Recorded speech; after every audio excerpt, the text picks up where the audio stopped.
Hey guys, real quick, this won't take long. This is just a quick disclaimer. In this video, you are going to see quite a bit of haze. Just southwest of Pueblo, literally just a couple hundred miles from where I was going, is the Aspen Acre Fire, which as of yesterday was 50,000 square feet with 0% contained. But I did want to add this in, considering the fact this is about the Rocky Mountain National Park, which actually has been subjected to forest fires, and you will see some of the evidence of that in the video. But in the description, I have put up a few links for donations if you wish to do so. These guys are heroes. It takes a whole lot of bravery to do what they do. If you can donate, please do so. If not, I understand.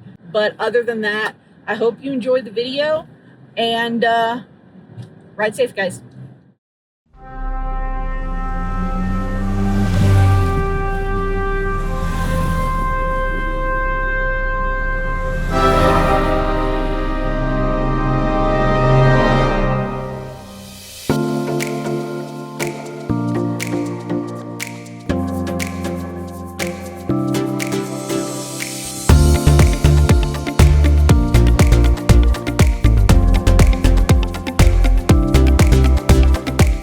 There are motorcycle rides that are fun, and then there are rides that stay with you long after you get home. Rocky Mountain National Park is home to one of the most famous roads in North America, Trail Ridge Road. By the end of this trip, I've spent more than 11 hours and around 8.5 hours in the saddle. Colorado has earned a reputation as one of the best places in America for motorcycle riding, and it's not hard to understand why. The Rocky Mountains stretch for more than 3,000 miles from New Mexico to Canada. The state is home to 58 mountain peaks that rise above 14,000 feet, more than any other state in the country. For riders, that geology has created something special. Long sweeping curves, mountain passes, deep river canyons, and roads that seem like they were designed specifically for motorcycles. As we enter Rocky Mountain National Park, we're riding into one of America's greatest conservation success stories. The idea of protecting extraordinary landscapes began in 1872 when President Ulysses S. Grant signed into law creating Yellowstone National Park. It was a revolutionary idea. Instead of exploiting every beautiful place for profit or development, some places would be preserved so everyone could experience them. That single decision inspired countries across the globe to create national parks of their own. A few decades later, President Theodore Roosevelt became one of the greatest champions of conservation in American history. During his presidency, he permanently protected more than 230 million acres of public land through national parks. He once said, "Leave it as it is. You cannot improve on it. The ages have been at work on it, and man can only mar it." More than a century later, we're still enjoying that vision. Rocky Mountain National Park itself was established in 1915 and now protects more than 415 square acres of alpine tundra, forests, lakes, and wildlife. Every mile through the park is a reminder of why conservation matters.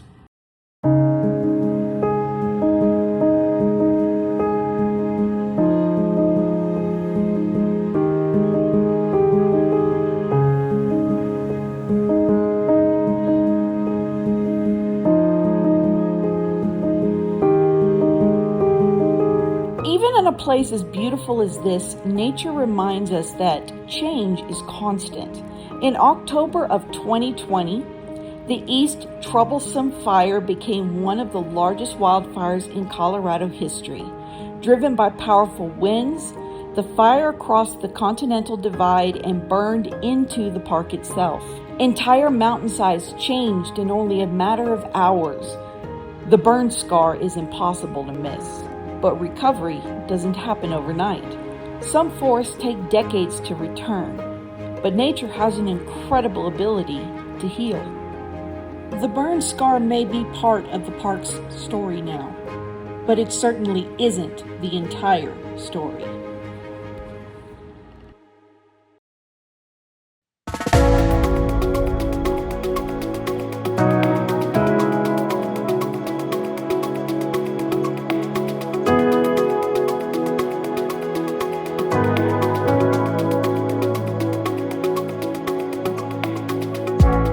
Trail Ridge Road is one of the true engineering marvels of America's national park system. Created in 1932, much of the road was built by workers from the Civilian Conservation Corps during the Great Depression. The road stretches for nearly 48 miles across the park and climbs up to an elevation of 12.1 thousand feet. That makes it one of the highest continuous paved roads in North America. Above the tree line, everything changes. Trees disappear, the air becomes thinner, the wind grows stronger and colder. And this ain't a gradual change, it's sudden and you will notice it. You're entering alpine tundra, one of the harshest environments in the lower 48 states. Many of the plants here grow only fractions of an inch every year. A single footprint can take decades to disappear. It's a reminder that while this landscape appears rugged, it's actually incredibly fragile.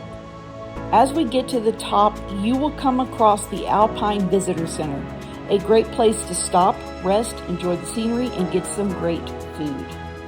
Hey guys, 11.7 thousand feet and she made it.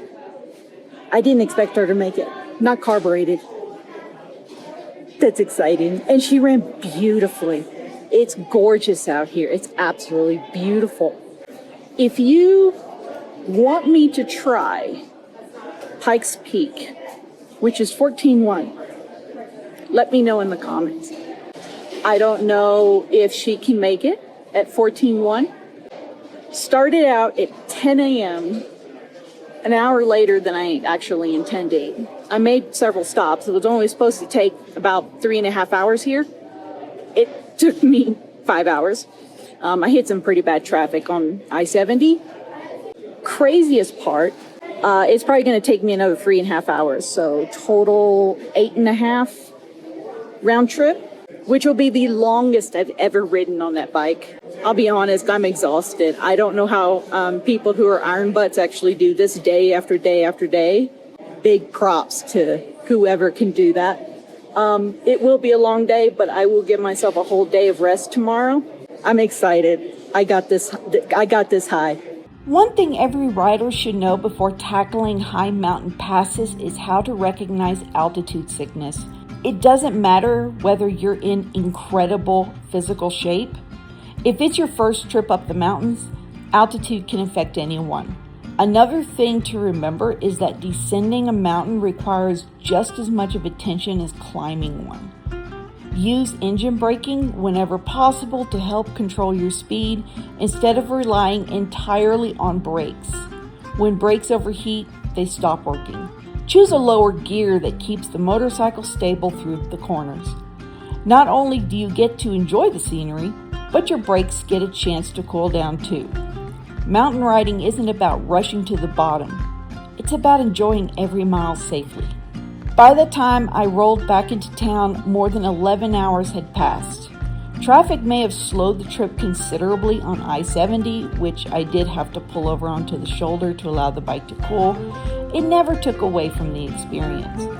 Rocky Mountain National Park isn't just another beautiful destination. It's a place where history, conservation, and some of the most spectacular scenery in North America all come together. It's a place that leaves an impression. If you enjoyed coming along on today's ride, I'd really appreciate it if you would like this video and subscribe to the channel. There are plenty of more rides ahead. Some I have planned will have to be placed on the back burner due to the massive fire just south of me. But until then, ride safe.